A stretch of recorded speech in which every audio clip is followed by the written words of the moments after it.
오늘은 바룩의 헌신과 야망이라는 주제로 말씀을 전하겠습니다. 바룩의 헌신과 야망.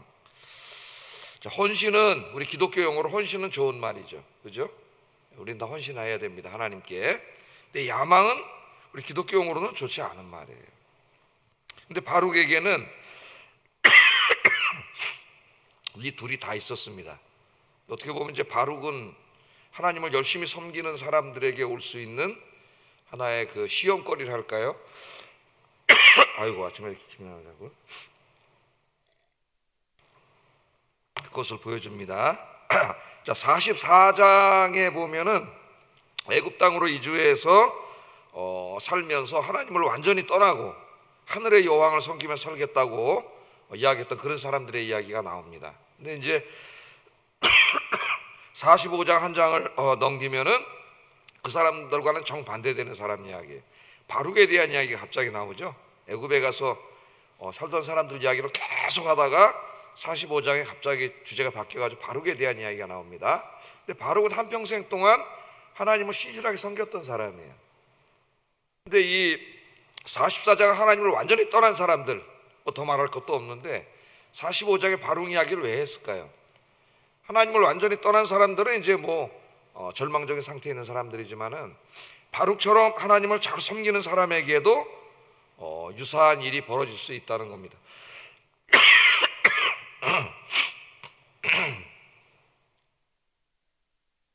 그래서 바룩의 이야기는 하나님을 잘 섬기는 사람들에게 찾아올 수 있는 그런 신앙적인 위기에 대해서 가르쳐주는 그런 말씀입니다. 자, 바룩에 대해서 한번 좀 생각을 해보세요. 바룩은 교육받은 엘리트였죠. 그 당시에 상당히 교육받은 엘리트였습니다. 그 다음에 서기관이었어요. 서기관. 이제 아직 공부 안 했지만 51장 59절에 보면 그의 형제는 왕가의 병참감이었습니다. 상당히 고위직에 있었어요, 형제들이. 그리고 그런 가운데에서 예레미야의 제자요 비서로서 사역을 했습니다. 또 우리 44장까지 공부했지만은 예레미야가 애굽에 가서 사역할 때에도 애굽까지 함께 동행했던 그런 사람이에요. 굉장히 어떤 사람이에요? 예레미야는 신실한 사람이죠. 굉장히 지성적이고 똑똑하고 아주 스마트한 사람이고 책임감이 강하고 신실한 사람, 빈틈없는 사람입니다. 그렇게 예레미야를 도우면서 일을 했죠. 공부 많이 한 사람이고 저 형제들이 이렇게 높은 직위에 있었던 것으로 보아서 바룩도 얼마든지 그 당시 엘리트로서 왕가에 가서 고위직 관리를 하면서 그렇게 살 수 있는 그런 사람이었습니다. 그런데 예레미야를 존경하게 됐고 예레미야의 제자가 됐고 예레미야의 비서가 됐어요. 근데 예레미야는 어떤 사람이에요? 왕과 권력가들이 좋아하지 않는 사람, 사람들에게 인기도 없는 선지자입니다. 근데 그런 선지자의 비서가 되고 제자가 돼서 함께 그 사람을 돕고 있으니까 그 생활이 어떻겠어요? 오늘 보면 이제 그런 탄식이 나오죠. 예레미야가 당한 고난을 그 정도까지는 아니라 할지라도 고스란히 자기도 함께 당하면서 그렇게 살았던 사람입니다. 그리고 출세길을 가기보다는 하나님의 선지자와 함께 고난의 길을 갔던 그런 사람이 바룩이에요.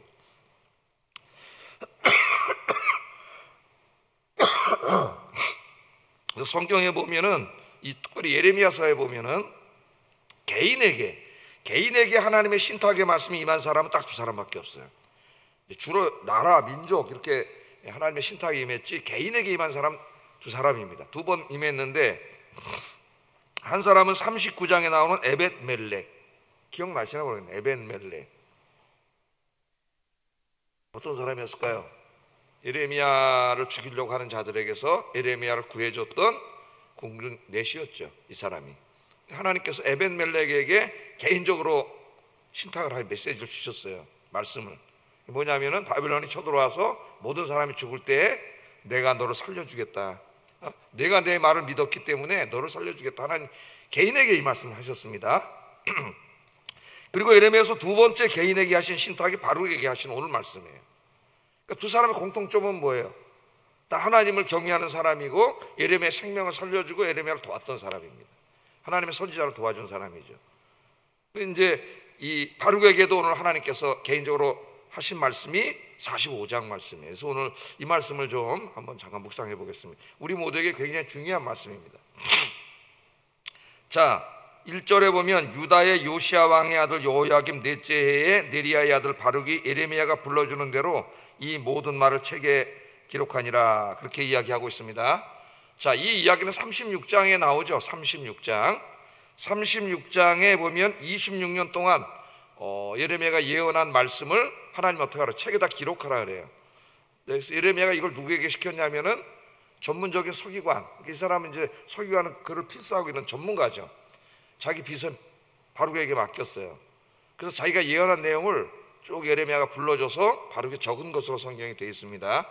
그러니까 예레미야가 26년치를 다 외웠다, 뭐 그렇게 볼 수도 있고, 아니면 그때 주신 말씀을 이렇게 조각조각 써놨다가 그걸 읽어줬다, 이렇게 볼 수도 있는데, 어떻게 했는지 모르지만 아마 조각조각 써놓은 것을 모아놨다 읽어줬을 확률이 더 큰데요. 하여튼 걸 읽어줬고 예레미야가 그 말씀을 받아 적었어요. 그래서 예레미야의 어느 정도의 초기의 형태가 갖추어집니다. 그런 일을 한 얘기를 나오죠. 36장에 나온 그런 이야기가 나옵니다. 근데 본문에 보면 이제 예레미야는 애국까지 오면 같이 이 바룩은 예레미야와 애국까지 같이 이제 와서 사역을 하고 있는데, 그 이후에도 또 예레미야 사후에도 그 모든 나머지 일들을 다 정리해가지고 오늘 우리가 읽고 있는 예레미야서의 어떤 그 완전한 거의 모습을 실제적으로 이제 쓴 사람은 다 바룩이에요. 예레미야는 구술을 했고 바룩이 다 적어준 그런 일을 했습니다. 좋은 가문에 태어나서 공부도 많이 한 지식인으로서 세상과 타협하여 편안하게 살 수 있었지만 세상의 편안함을 포기하고 하나님의 선지자와 함께 고난의 길을 걸었던 신실한 사람입니다.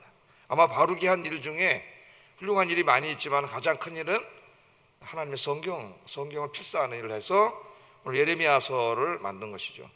그러니까 바룩이 아니었다면은 오늘 예레미야서 강해도 없었을 것입니다. 하나님의 말씀 예레미야서도 없었을 것이에요. 그만큼 신실한 사람이었습니다. 첫 번째 우리가 묵상할 말씀은 바룩처럼 늘 하나님의 편에 서서 힘들고 어렵다 할지라도 하나님의 사람들과 함께 하나님이 맡겨주신 일들을 신실하게 감당하는 여러분 되시기를 주의 이름으로 축복합니다. 네.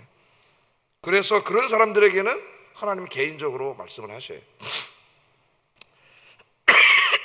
오늘 아침에 자 기침이 나.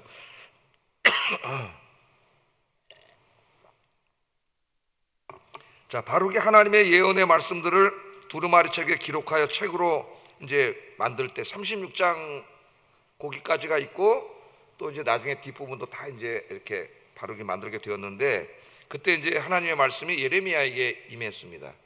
예레미야에게 임했는데 이 말씀이 바룩 개인에게 전해줘야 될 말씀이에요. 2절 3절 한번 읽어보겠습니다. 시작.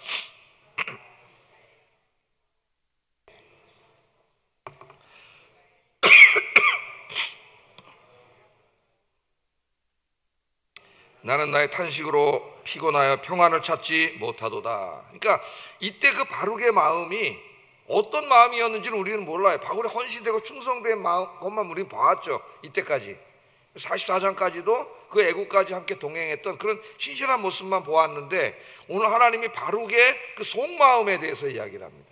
속마음 뭐라 그래요? 네가 일찍이 말하기를, 하나님 바룩에게 하는 말이죠. 네가 일찍이 말하기를 화로다. 여호와께서 나의 고통에 슬픔을 더하셨으니 나는 나의 탄식으로 피곤하여 평안을 찾지 못하도다. 이렇게 말해, 마음속에 이런 생각을 가지고 있었다는 것을 알 수가 있어요. 그러니까 우리는 예레미야서를 읽으면서도 예레미야도 이보다 더 심한 탄식을 많이 했습니다. 하나님에게 막 대들기도 하고 예레미야가. 근데 바룩에게 이런 마음이 있었다는 걸 우리가 알 수가 있어요. 화로다 그러잖아요. 화로다. 예? 여호와께서 나의 고통도 힘들어 죽겠는데 슬픔을 더하셨다. 나는 피곤하고 평안을 찾지 못하고 있다. 그렇게 한탄하고 있었던 것 같습니다. 자, 하나님께서 바룩의 한탄의 소리를 들으시고 말씀하셨습니다. 자, 바룩이 하나님 때문에 당한 고통과 또 그 고통의 슬픔을 더하신 이야기들은 36장에 가장 분명하게 나와요. 36장에. 그 36장 조금 전에 제가 아까 말씀드렸죠. 예레미야가 이때까지 예언한 내용들을 책에다 기록했습니다. 두루마리 책에다. 지금같이 뭐 이런 책이 아니죠. 두루마리, 양피지 같은 곳에다 이제 이렇게 기록을 했어요. 근데 기록을 한 다음에 기록만 시킨 게 아니라 예레미야가 이것을 성전에 모이는 사람들에게 가서 읽어주라 그랬잖아요. 그 성전에 있는 사람들에게 가서 예레미야가 이 말씀을 읽었습니다. 이 말씀을 읽을 때에 그 백성들 중에 고위 관료였던 미가야라고 하는 사람이 있었어요. 그 예레미야가 불러준 예언의 말씀, 바로 적어서 읽은 말씀을 들어보니까 회개하지 않으면 이 나라가 바벨론에게 망한다는 말씀의 핵심을 이루고 있어요. 깜짝 놀랐습니다. 고관으로서. 그래서 자기와 함께 뜻을 같이 하고 있던 고관들 거기 찾아가가지고 고관들 앞에서 한번 다시 읽어달라 그랬죠.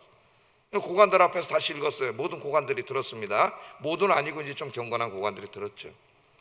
그랬더니 이 말씀을 왕이 들어야 되는데, 왕이 그렇게 생각했어요. 왜? 왕이 마음을 바꾸지 않으면 망하니까요. 예?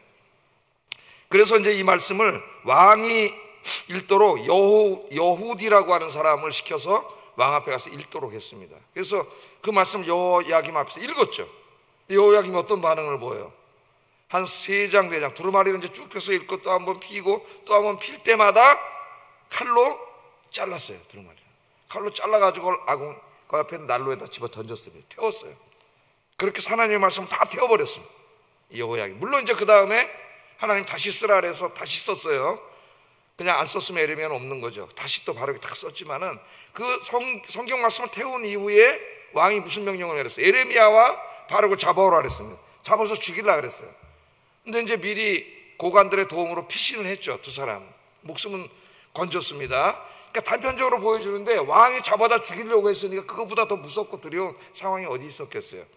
그러니까 그런 유사한 일들을 예레미야 상당히 많이 겪은 그 이야기를 지금 마음속으로 한 거죠. 나의 고통에 여호와 하나님께서 슬픔을 더하셨습니다.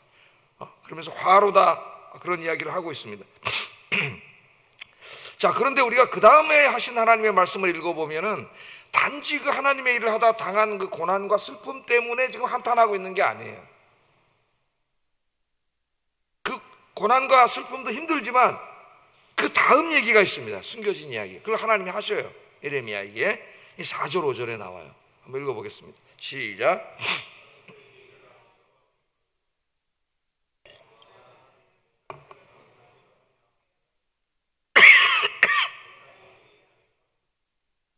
큰 일을 찾느냐? 그것을 찾지 말라.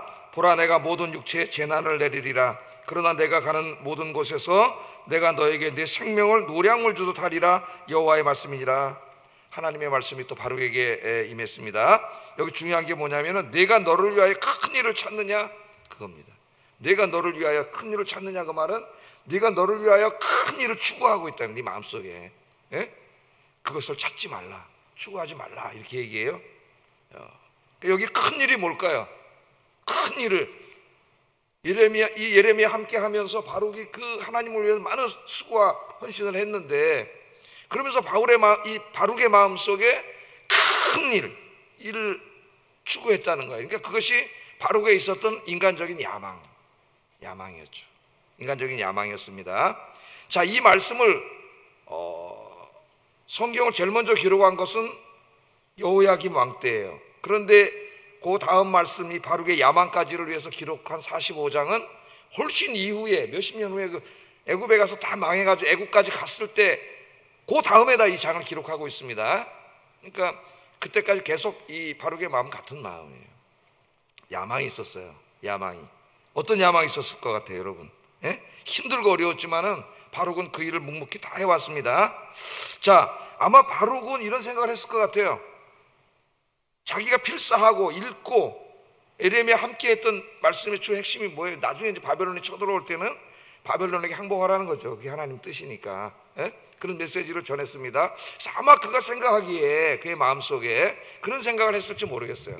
36장의 시점에서 보면은 그래도 유다가 있을 때에 어떤 그 안에서 자기가 어떤 좋은 고위직을 할 수도 있고 더 큰 일을 맡을 수도 있다고 생각했을 수도 있고, 지금 애국까지 와 있는데 아마 바벨론에게 이제 나라가 망할 때에 자기가 거기서 무슨 큰 역할을 하나님 주시지 않을까, 이 큰 일이라는 게 그런 야망이 있었던 것 같습니다. 내가 주님을 위해서 헌신하고 충성을 했는데 하나님께서 나에게 더 큰 일을 주시지 않을까. 성경에 무엇인지는 전혀 나오지 않는데 우리가 추론해 보면은 아마 그 유다 땅을 다스리는 총독의 자리 정도로 자기에게 맡기지 않을까. 근데 그 일을 자기에게 안 맡겼잖아요. 누가 했어요? 그달랴라고 하는 사람에게. 물론 그달랴는 죽었지만은 그달리아에게 그 일이 맡겨져요.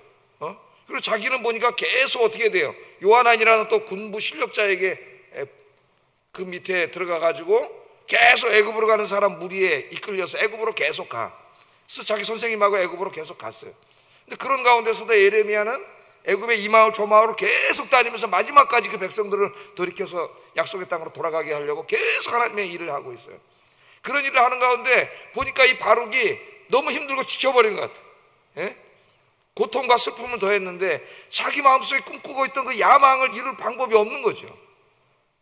애굽으로 지금 와 있잖아요. 애굽으로 피신에 와 있잖아요. 예? 그 야망이 이룰 수 있는 그게 없는 거예요.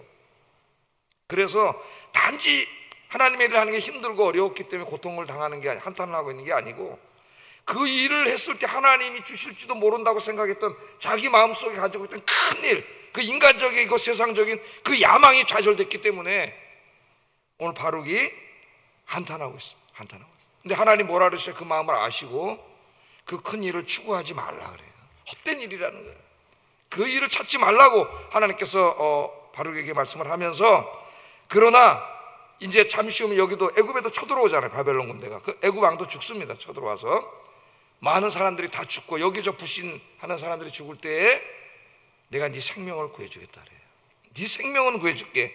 그러니까 하나님이 그렇게 헌신한 사람한테 야박하게 네 목숨만은 살려줄게 그렇게 말한 뉘앙스는 아니죠. 그렇게 말해 하나님은 아니세요. 네 목숨은 내가 살려주겠다. 자, 그런데 여기 목숨을 살려주겠다 이 말은 직역을 하면 우리 말씀에 있는 것처럼 마치 군인들이 전쟁에서 승리한 후에 전리품을 얻잖아요. 그런 것처럼 그 전쟁의 혼란스러운 가운데 네 생명을 전리품으로 주겠다니까 다른 모든 인간적인 그런 것은 없고 네 생명 살려주겠다는 얘기예요. 생명. 하나님께서 그렇게 말씀을 하고 있습니다. 생명을 살려주는 게 네 목숨만을 살려줄 게가 아니라 그 생명을 살려주는 이유가 있어요. 하나님의 이유가 있습니다. 왜냐하면은 너의 그 타락한 마음, 내가 하나님 앞에 헌신하고 뭐 이렇게 했으니까 나에게 하나님 더 큰 걸 뭘 주실 거야, 그런 야망을 버리라는 거예요. 그 야망을 버리고 네가 지금 예레미야와 함께 하고 있는 이 일, 그 일이 네가 생각하는 큰 일보다 훨씬 더 큰 일이라는 거예요. 그걸 하나님이 가르쳐 주시는 거예요. 그래서 널 살려줄 테니까 어떻게 살아야 되느냐를 이야기하십니다. 이런 얘기예요. 어리석은 헛된 세상적인 꿈을 버리고 그런 것을 추구하지 말고 살아서 하나님의 말씀을 전하는 가장 위대한 일을 해야 된다. 이제까지 빛도 없이 이름도 없이 일한 것처럼 그렇게 일하라 그래요. 그게 가장 위대한 일이라고 하나님께서 그렇게 말씀을 하고 계십니다. 자, 바룩은 그렇게 일하면 자기가 생각하기에 큰 일, 진짜 무슨 총독이 되든지 그 나라에 있는 백성들을 자기가 다 지도하는 뭐 왕의 역할을 하든지 뭐 이런 엄청난 일을 생각하고 그런 일이 큰 일이라고 생각을 했는데 하나님은 노예예요. 노예. 아니라고 얘기해요. 헛된 거 추구하지 말라고 하나님께서 말씀을 하시는 거예요. 자, 그러면서 4절에 보면은 이런 말씀을 하세요. 너는 그에게 이르라. 하나님 말씀하시기를, 여호와께서 이같이 말씀하시기를, 보라 나는 내가 세운 것을 헐기도 하며 심은 것을 뽑기도 한다. 하나님이 세운 것과 심은 것을 스스로 헐어버리고 뽑아버린 거예요. 뽑아버린 거예요. 예? 자기가 세우고 심은 것, 여러분 어떤 농부가 1년 동안 봄부터 열심히 농밭을 가꿔가지고 뭐 가수원이라고 해서 막 과일이 주렁주렁 열렸는데 오늘 태풍이 와서 다 떨어졌다고 생각을 해보세요. 자기가 그렇게 심고 가꾼 게 하루아침에 다 없어져 버렸어요. 얼마나 슬프고 마음이 아프겠습니까? 지금 하나님의 마음이 그렇다는 거예요. 그다 헐어버린 게 누구예요? 이스라엘이죠. 아브라함 때부터 아브라함 한 사람을 택해서 그 민족들로 큰 민족을 이루고 하나님을 경외하는 민족으로 삼고, 그래서 그 민족을 통해 열방을 구원하려고 하는 세계를, 이 애굽도 구원하고 바벨론도 구원하려고 했던 하나님의 계획이 이 사람들의 죄악으로 말하면 다 실패해가지고 하나님 그걸 스스로 헐어버리신 그 안타까운 하나님의 마음, 그 마음을 지금 한탄하고 있는 바룩에게 하나님이 하시는 거죠. 나는 심기도 하고 뽑기도 하는 하나님이라고 합니다. 그러나 하나님의 더 큰 꿈이 있습니다. 여기에 바룩은 전혀 느끼지 못하고 있지만 바룩과 예레미야를 보냄으로써 하나님은 하나님의 말씀을 그 애굽 땅에도 전하기를 원하십니다. 저 바벨론에는 에스겔이가 있어요. 에스겔을 통해서 바벨론도 하나님 구하기를 원하셔요. 선지서를 읽어보면, 특별히 에스겔, 이사야를 읽어보면 하나님의 마음은 그들을 멸망시키는 게 아니라 그래요. 특별히 이사야서를 보면 하나님은 애굽도 구원하고 바벨론도 구원하기를 원하십니다. 악인들이 멸망할 때 하나님이 기뻐하지 않으세요. 하나님의 뜻은 멸망시키는 게 아니라 구원하시는 거예요. 그들이 스스로 멸망의 길을 간 거예요. 오늘 여기 지금 바룩과 예레미야가 저 애굽 땅 동네길 돌아다니면서 하나님 말씀 전하고 있는데 사람들이 듣지도 않습니다. 그 말씀 인기도 없습니다. 바룩은 그 일을 하면서 지금 좌절하고 있어요. 내가 이 정도 헌신했으면 하나님이 큰일을 나에게 맡길 줄 알았는데, 이 인간적인 야망이죠. 이게 뭐야? 맨날 돌아다니면서 더 나아지지도 않고 나라도 망하고 저 애굽 땅에 가가지고 지금 이 일이나 하고 있고 절망하고 있는 그 바룩에게 하나님의 큰 뜻은 뭐냐면 그 작은 일을 통해서 하나님 앞으로 애굽과 바벨론을 구원하기를 원하시는 거예요. 바룩이 볼 때는 보이지도 않고 느껴지지도 않고, 그죠? 정말 그런 생각할 수도 없는 거죠. 그런데 하나님은 그런 큰 뜻을 가지고 있고, 바룩이 볼 때는 너무나 작고 보잘것없는 일로 보이지만은 그 일이 가장 위대한 일이 됩니다. 위대한 일. 오늘 이 말씀은 하나님의 교회에서 하나님의 일을 열심히 섬기고 있는 우리 교육자들 같은 목사들과 우리 성도들에게 주시는 하나님의 말씀입니다. 저도 비슷한 생각을 한 적이 있기 때문에 바룩처럼 그런 생각을 갖죠. 그렇게 보면 자기가 하는 일이 굉장히 작아 보이고 아무것도 아닌 것처럼 보이고 하찮아 보이지만은 하나님은 그 작은 일을 통해서 큰 일을 이루시는 계획을 가지고 계십니다. 큰 일, 바룩이 생각하는 큰 일보다 더 큰 일은 지금 자기가 하고 있는 일이라고 하는 거. 작지만 보이지 않지만 그거를 이 사람 깨닫지 못하고 있는 이 어리석은 야망을 하나님 사랑하시기 때문에 특별히 찾아오셔서 치유해 주십니다. 오늘 우리의 마음에 하나님 그런 걸 치유해 주실 줄로 믿습니다. 주님을 열심히 섬기고 헌신하는 사람들에게 종종 이런 시험이 찾아와요. 그래서 나중에 직분을 받고 감투를 쓰고 그렇게 되면서 더 우리 교회에서 내가 큰 인물, 큰 자리, 큰 일을 추구하다가 교만한 자리에 가게 되고 결국 망하는 길로 가는 사람들이 수도 없이 많습니다. 우리나라에. 항상 겸손하게 하나님 맡겨주신 일을 귀하게 여기고 겸손한 마음으로 묵묵하게 헌신하는 주의 백성들이 되기를 주의 이름으로 축복합니다. 하나님이 그 일을 통해서 큰 일을 이루셨어요. 하나님이 역사를 이루어 가실 때는 예레미야만 필요한 게 아니에요. 우리 모두 예레미야가 한 일만 큰 일이라고 생각합니다. 목사만 필요한 게 아니에요. 목사만 하는 일이 큰 일이 아닙니다. 하나님은 예레미야도 필요로 하시지만은 더욱더 바룩 같은 사람들을 필요로 합니다. 목사만 필요한 게 아니에요. 한국교회는 목사들이 부흥시킨 게 아닙니다. 기도하면서 헌신한 수많은 문명의 성도들의 겸손한 헌신이 한국교회를 부흥시킨 거예요. 목사들 이름 내고 자유유명해지려고 하지만은 사실은 그들이 한 거예요. 여러분들이 새벽에 나와서 기도하는 일이 아무것도 보이지 않고 너무나 작은 일처럼 보일 수도 있지만은 그러나 이 일은 위대한 일입니다. 여러분의 기도를 통해서 하나님 어떤 일을 하실지 우리는 알지 못해요. 늘 감사하는 마음으로 겸손한 마음으로 섬기시기를 주의 이름으로 축복합니다. 기도하겠습니다. 바룩처럼 늘 하나님의 편에 서서 하나님의 사람들과 함께 하나님께서 맡기신 일들을 잘 감당하게 하소서. 두 번째, 인간적인 야망을 버리고 늘 겸손하게 이름 없이 빚도 없이 하나님을 섬기고 헌신하게 하소서. 기도하겠습니다.